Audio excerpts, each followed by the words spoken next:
霊夢よ、現在 PS3 で PS1 のゲームが、ほぼ600円で DL できることを知っているか600円でまさか知らなかったのかやだなそんなことないよ。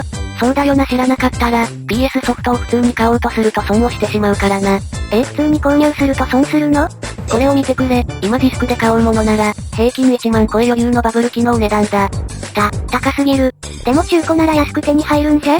そうだな、安く手に入るがちゃんと届かないことや、配送料でトントンなど。そもそも PS1、2が起動しなくて、せっかくディスクを購入してもできなかった。なんて悲しいことになりかねない。そうね、私 PS2 がディスク読み込まなくて、自分で解体したけど大変だったわ。そこで再注目してほしいのが、PS3 とアーカイブス DL 機能だ。アーカイブス DL 機能？ PS1、2のゲームを PS3 や PSP にダウンロードできるんだ。しかも容量は大抵一つ 250MB と超軽い、PSP に入れればスイッチライトのように、夏ゲーが仕事場や出先でプレイ可能だ。それは嬉しいね。霊夢、もし本体を持っていないのだったら、今はメルカリで安く手に入るからおすすめだぞ。ほう、安く揃っているわね。多くのリメイク版やセールにて、PS4 や5に目が行き過ぎてしまうが、たくさんの PS1 オリジナル名作が、低コストで入手できるから PS3 に再注目は大いにありだ。うわ、本当だすごいわねマリサ。最大でも1572円じゃない。最初に見せたアークザラットも、PS3 なら628円だ。初代から3まである。ちなみに総タイトル数は739本。その多くが超名作ゲーのラインナップだ。有名どころを名前順でリストアップすると、どれだけ豪華かわかるぞ。ヨコボの不思議なダンジョンやスパロボ、メタギア、サルゲッチュ。さらには隠れた名作ワイルドアームズやリンダキューブまで。これはすごい PS4 セールより断然いい気がするかも。PS4、5でアーカイブ発売されない限り、最高のコスパで楽しむことが可能だ。ということで少しばかり夏ゲーを思い出してもらったついでに、今回はおすすめの PS1 タイトルを4選紹介していきたいと思うんだぜ。私はディスクシステムの頃からゲームをやっていたけれど、正直今の PS5 の最新機器より、スーファミや PS1 の方が断然好きだよ。わかるぞレイム、セーブデータが消えたり、全滅からのやり直しとかな。アクションも相当難しかったしな、クラッシュバンディクー1とか鬼畜だった。セーブ機能がステージ内のボーナスステージ、クリア時に可能ってヤバすぎよね。なのにボーナスステージで死ぬ要素あって、死んだら再チャレンジ不可って誰が考えた。2ではちゃんとセーブ機能あるのにね。ということで懐かしいゲーム紹介をしていきたいと思います。まず一つ目がコナミより発売された、メタルギアソリッドだ。最高のゲーム来たわね。このゲームの魅力は潜入アクションとあるが、色々なコラボも売りでもある。同社内のソフト、ときメモやポリスノーツ。これらは有名だが実は任天堂とも、コラボをしていたのは知っていたかレイム。任天堂とも？ゲームキューブ版でのみだがエミリッチ博士との会話でもアピールをしてくるんだ。マリオだ。こういったプレイヤーを楽しませる、配置やカメラワーク本当にうまいわよね。ちなみに打つと、ピチアップやヨッシーの声を聞くことができる。メタギアの裏話って結構知らない人、多いんじゃないかしら？そうだな、今後メタギア裏話も動画にしていきたいな。例えばタバコとか。それは結構有名かもね。シリーズを通してタバコの扱い方が、変化していくのが面白いんだよな。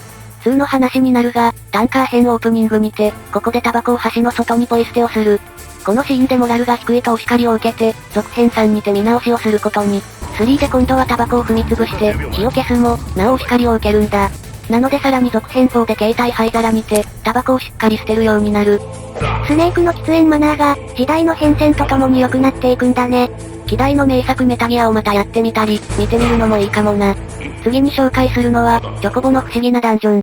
2が個人的に好きだわね。スクエアから発売されたダンジョン RPG。英語圏ではダンジョンクロール、探索、戦闘を繰り返すゲームだな。この世界では人よりモンスターが多い、という設定になっている。だからか、モンスターたちが普通に言語を喋るから、愛着が湧く珍しい作品だ。ボムおばさん。当時普通にクリアした人も今では多くの情報が飛び交う時代。レイムもやり込んだつもりで、まだまだ知らないことがあるんじゃないか？まさか、そんなことは。じゃあ当然トードバグは知っているな？いや、もちろんだよ。さすがだなこのトードバグは、召喚をする前に NPC を変えるにして、召喚キャラを即帰らせると、本来いたキャラが消えて、違うキャラが、なぜか呼び出されるというバグだ。そうだったわね。これを利用してシドタンクを口寄せすることもできるんだぜ。正直この頃のゲームは深いわ。他にもシドタワーでのインプロボ戦、普通にやるとかなり手強いが、インフィニティキャノンという技で、はめることができる。すごい名前だ。シドタンク側を 2P 操作にしておき、開幕点キー方角7、2、4、3の方向へ移動。他にも色々やることがあるが、これで今日ボスをはめることができる。サッカーかな。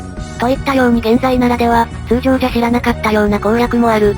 そういった意味でも改めてやり直すのも、当時と違った楽しみ方ができそうだな。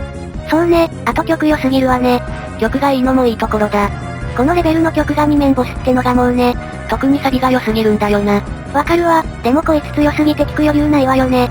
確かに通常プレイだとサビの頃には、ズタボロで慌てふためいている頃だ。ほんとね、あ、サビだから少し黙るわね。かっこよすぎるわね。曲名インプロボボス、作曲者関戸剛さん。ザ・ブラックメイジーズのオフィシャルバンドのメンバーギター担当でもある。FF 曲を検索してた人なら、一度は耳にする有名なバンドね。名だたる人たちが作り上げたゲーム、脚本も最高に面白く何度もできる作品だ。ということで次の作品を紹介していくぜ。知る人ぞ知る、隠れた名作、ワイルドアームズだ。2ちゃん、みんなで決める音楽ベスト100にて、24位を飾った別名飛ばせないオープニング。ワイルドアームズ初耳ね。私も当時親が買ってきて、また変なの買ってきたなと思って。親のプレイを横目で見てみたら、なんと面白いのなんのって。すぐに親がいない間、新しくセーブデータを作って追いかけたほどだ。よっぽど衝撃受けたのね。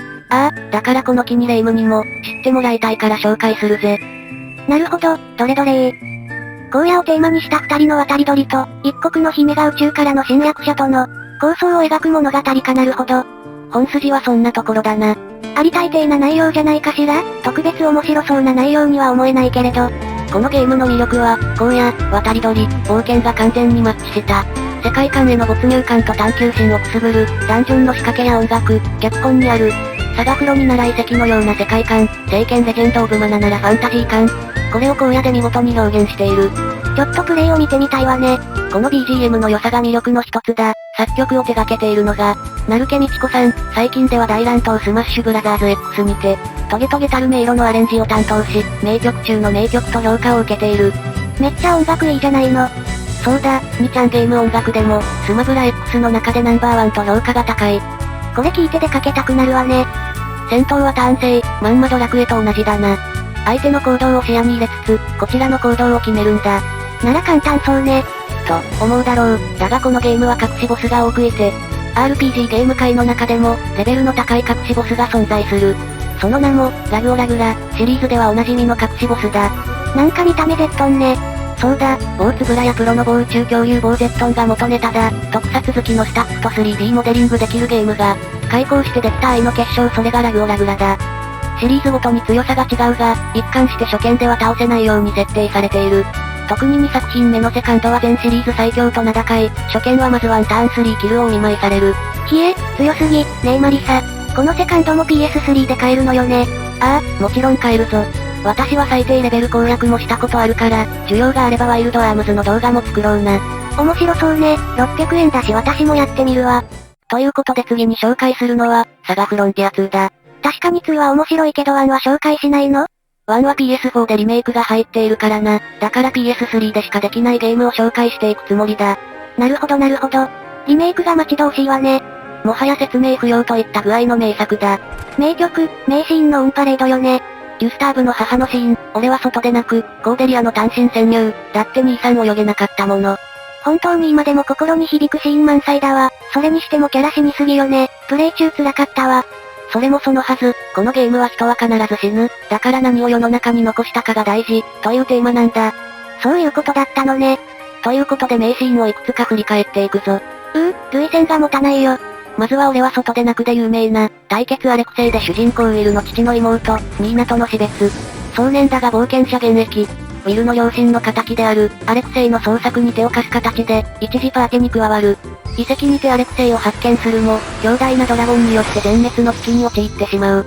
そこでニーナは全生命力をかけた術エネルギーにて、ドラゴンを撃破し、アレクセイを追い込んだ。しかし、生命力を使い果たしてしまい帰宅後、自宅ベッドにて永眠。去年49歳。夫であるポールの静かな言葉が、涙を誘うのよね。こういったセリフやキャラの動き、細かな作り込みが、サガフロ名作のゆえんね。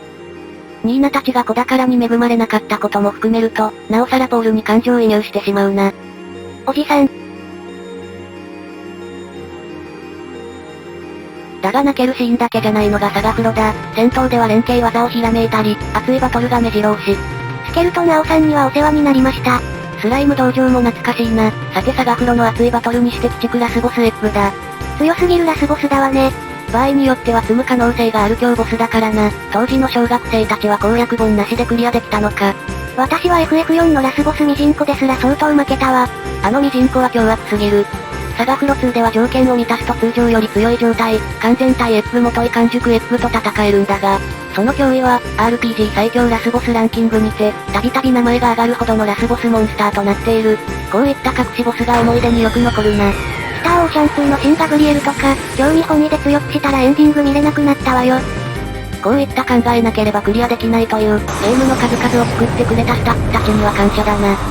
何度もチャレンジして、装備構成やコマンドを研鑽して、勝利した時の喜びは、何者にも変えられないんだよな。わかるわマリサ。当時子供だったから熱くなれたのかと思うけども、いざ、やり直して新たに PS ゲーをやってみると、純粋に楽しんでゲームをしている自分がいるわ。年を重ねたせいで新しいものに興味を湧きづらくなっているのも、当然あるんだろうけど、それ以上に、新規国産ゲーがワクワクしないんだよな。グラフィックが派手になったり、演出がすごいのはいいが、プレイヤーが置いてきぼり感になってる感がな。進化しすぎるのも良くないってことかしらね。ああ、そうなのかもしれない。だから夏ゲーに思い出を咲かせつつ、純粋に楽しめる。過去の名作ができる PS3 に再注目を、という動画を作ることにしたんだぜ。なるほど、私もすっかり子供の頃にやったゲームをやりたくなってしまったわ。ということで今回は、ここら辺にしたいと思うぜ。このチャンネルでは主にスーパーファミコンから PS1、2、それ以外にもファミコンなどのレトロゲーの紹介を行っていきます。次回の動画も見てくれると嬉しい。